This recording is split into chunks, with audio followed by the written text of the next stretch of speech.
Começa agora o plantão policial do Portal Minas.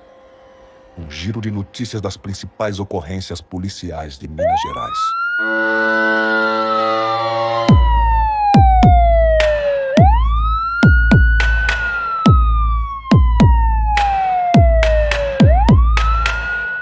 Olá, hoje é terça-feira, 13 de maio de 2025. Começando aqui o nosso resumo dos acontecimentos em Minas Gerais, né? Sempre de olho na segurança pública. E olha, a gente agradece demais quem está ouvindo a gente pela Rádio Portal Minas e também quem baixou o nosso aplicativo, né? Para ficar bem informado sempre. É isso aí. Vamos, então, olhar mais de perto para os fatos dessas últimas horas, né? Tentar entender o que aconteceu e as consequências de cada caso que chegou pra gente. Vamos começar com um susto lá em Araguari, no Triângulo. Um aviãozinho caiu perto do aeroporto no sábado, dia 10. Mas parece que felizmente não foi tão grave assim, né? Exato. O pessoal do Corpo de Bombeiros disse que os 2 tripulantes tiveram só ferimentos leves, escoriações mesmo, foram atendidos e liberados logo. Ah, que bom. Menos mal. Mas a imagem do avião virado, né, impressiona. A suspeita principal é que ele tocou o solo meio de mau jeito, sabe? Talvez com bico, a hélice primeiro, e aí capotou. E aí tem todo aquele procedimento, né? Isolar a área, por causa de risco de incêndio, e também para a perícia poder trabalhar, certo? Para descobrir o que causou mesmo o acidente. Sim, fundamental. A perícia técnica que vai dizer se foi, sei lá, falha mecânica, algum erro do piloto ou outra coisa. O laudo deles é que vai esclarecer. Certo. Deixando Araguari, a gente vai para Francisco Sá, lá no norte de Minas. A situação lá é de aflição, viu? Uma senhora de 53 anos está desaparecida, já tem quase uma semana. As buscas recomeçaram na segunda, dia 12. A família tá muito aflita. Disseram que ela toma remédio controlado, sabe? E a última vez que viram ela foi na quarta passada, dia 7, lá no quintal de casa. É zona rural, né? Complica mais. Imaginou a angústia. E a mobilização também, né? Bombeiros, a família, os amigos, procurando em mata, estrada, córrego. É uma luta contra o tempo, ainda mais precisando de remédio. Tomara que encontrem logo e bem. Sem dúvida. Nossa, cada dia que passa, a preocupação só aumenta. Um esforço grande de todo mundo. Muito importante. Agora, uma notícia bem triste que vem do Vale do Aço. Um rapaz de 22 anos foi achado morto em Coronel Fabriciano. Pois é. Encontraram o corpo na margem do rio Piracicaba, lá no bairro Amaro Lanari. Foi na manhã de segunda. Moradores viram e chamaram a PM. E aí? A perícia da Polícia Civil foi lá e confirmou, né? Homicídio mesmo. Já sabem como foi. Se foi tiro ou alguma coisa? Sim, constataram que ele levou 3 tiros. A suspeita é que o crime aconteceu na noite de domingo, sabe? Entre umas 10 e 11 horas da noite. Mas ainda não tem pista de quem fez, nem por quê. A Civil está investigando. Grande BH. Muito pesado. Foi devastador. A Lucilene Rodrigues Carneiro e o filho dela, o Luan Henrique, de só 9 aninhos, morreram atropelados no domingo. Eles estavam voltando da comemoração em família, sabe? Na calçada. Aí veio um carro desgovernado, bateu neles, depois num muro e capotou. Tem até câmera que filmou. As imagens são muito fortes. Meu Deus, e o motorista, o que aconteceu? O que se sabe dele? É um senhor, Anéstor Santos Carvalho, 54 anos, e o mais grave, olha, sem carteira de habilitação. Sem carteira? Sem carteira. Ele disse que perdeu o freio numa descida, falou também que tinha bebido uma dose de uísque de manhã, mas aí fizeram um bafômetro horas depois, né, e deu negativo. Mas mesmo com bafômetro negativo, sem carteira, essa história do freio, a situação é muito séria, né? Ele foi preso. Foi sim. Preso em flagrante. Por homicídio culposo, que é quando não tem a intenção direta, né? Mas acontece por imprudência, negligência. A falta da CNH pesa muito aí. Uma fatalidade. Os corpos da mãe e do filho foram enterrados na segunda. A cidade está de luto oficial.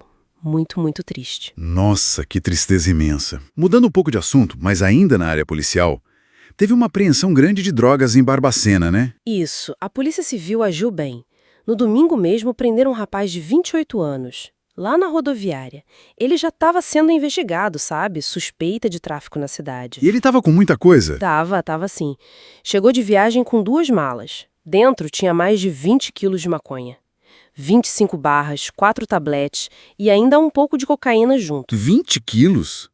É droga pra caramba. Muita coisa. A polícia calcula que o prejuízo para o tráfico passa de R$ 40 mil só com essa apreensão aí. Foi um baque importante no esquema deles lá na região. Mostra como essa investigação continuada é importante, né? E agora, lá do sul de Minas, uma outra preocupação que está crescendo por causa do crime: furto de café. Pois é, o preço do café tá lá em cima, né? Aí já viu, as lavouras viraram alvo ainda maior. Lá em Campestre, no sábado à noite, um fazendeiro viu uma movimentação estranha. Eram 2 homens tentando roubar o café dele. E ele conseguiu fazer alguma coisa? Pegou alguém? Conseguiu. Ele foi pra cima e conseguiu segurar um deles, um rapaz de 27 anos. Segurou até a polícia chegar. O outro conseguiu escapar. O café que eles estavam pegando ainda estava no chão, nem tinham colocado em saco ainda. Que situação tensa para o fazendeiro também.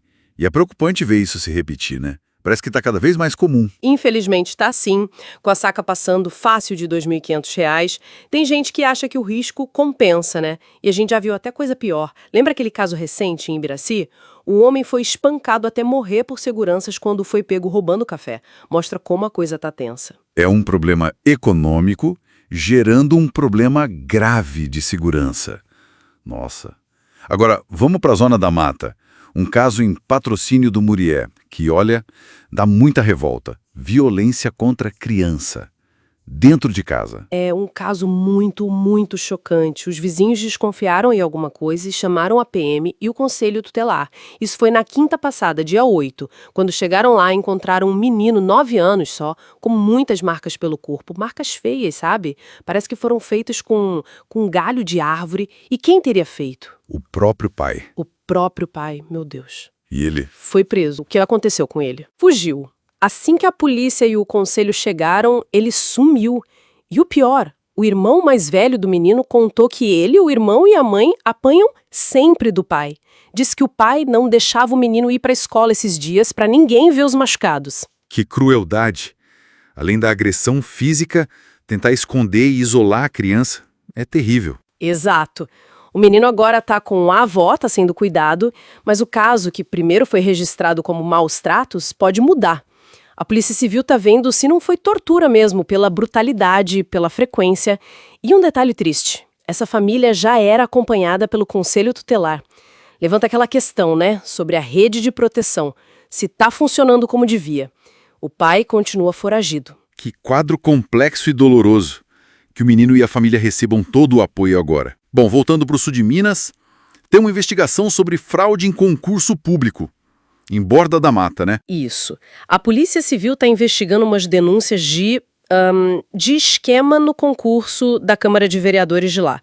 Cumpriram mandados de busca e apreensão semana passada. A suspeita é que um servidor público estaria envolvido. E aprenderam o quê? O que eles levaram para investigar? Levaram documentos, computadores, celulares, material que vai para perícia agora, né? Para tentar achar a prova da fraude ou não. O presidente da Câmara disse que está colaborando, mas por enquanto a investigação está rolando sem conclusão ainda sobre quem participou ou como funcionava. É importante investigar a fundo mesmo. Fraude em concurso é um negócio que abala a confiança, né? E por falar em dados que preocupam, saiu o Atlas da Violência 2025 e os números de homicídios em Minas acenderam um alerta vermelho, viu? Sim, é um dado que chama muito atenção, infelizmente. O Brasil até teve uma queda nos homicídios entre 2021 e 2023. Caiu 4,3%, mas Minas foi para o outro lado. Aqui aumentou 8,4% no mesmo período. 8,4% de aumento? Nossa!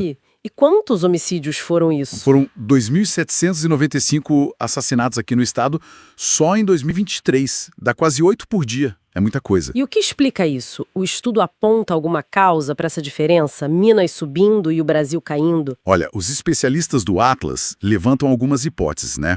No geral, para o Brasil, eles falam que a política que facilitou o acesso a armas pode ter segurado uma queda maior ainda.